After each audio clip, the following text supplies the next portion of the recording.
Les discours du président de la République sur la jeunesse congolaise depuis son investiture en 2021 jusqu'au vœu du nouvel an le 31 décembre dernier donnent lieu à un contraste selon certaines langues qui, faisant le travail de mémoire, sont revues sur ces discours pour dénoncer les incohérences des faits où l'entourage du président est mis en cause. Fulgence Bikoum.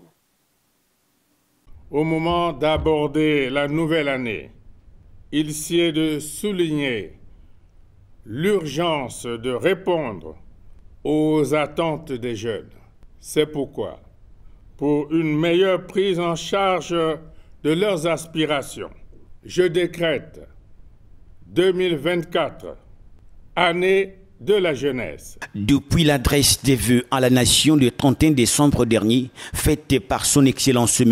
Denis Sassou Nguesso, président de la République, dans laquelle il est déclaré l'année 2024 comme celle de la jeunesse congolaise, certaines formations politiques des jeunes congolais, à l'instar du mouvement des jeunes présidentiels DSN, à travers son patron Donald Mobombola, sont montés au créneau pour souligner le contraste qu'il y a dans les discours tenus par le président de la République s'agissant de la jeunesse congolaise. Je cite: « Les journalistes m'invitent à donner mon point de vue sur l'année de la jeunesse en ma qualité de président de parti. Parfois, il faut aussi dire la vérité aux militants. Comment voulez-vous qu'on accepte de l'incohérence contre les discours et les faits, et ceci de façon récurrente ?»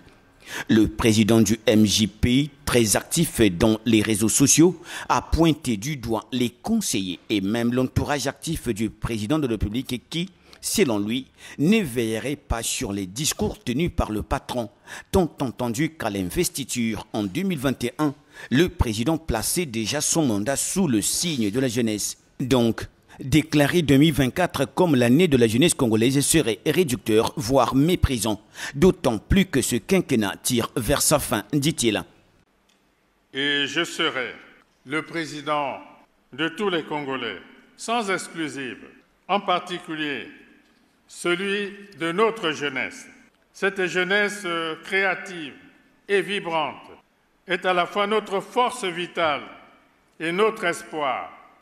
Elle figure au premier rang de mes priorités, car c'est à nous, gouvernants, qu'il revient de construire le Congo qu'elle mérite. Donald Mobombola, en tant que président du parti des jeunes MJP, fait dans ce post sur ses pages plus qu'un plaidoyer pour cette jeunesse tant citée dans les discours du président de la République et rappelle aux camarades membres du parti au pouvoir, je cite, « C'est de la démagogie que de prétendre répondre aux attentes de la jeunesse alors que les domaines de base comme l'éducation, la santé, l'eau et l'électricité laissent à désirer. » Il s'est insurgé en outre contre les récentes nominations des maires et des sous-préfets dans lesquels, dit-il, la main n'a pas été tendue aux jeunes, mais cela a profité au seul parti au pouvoir.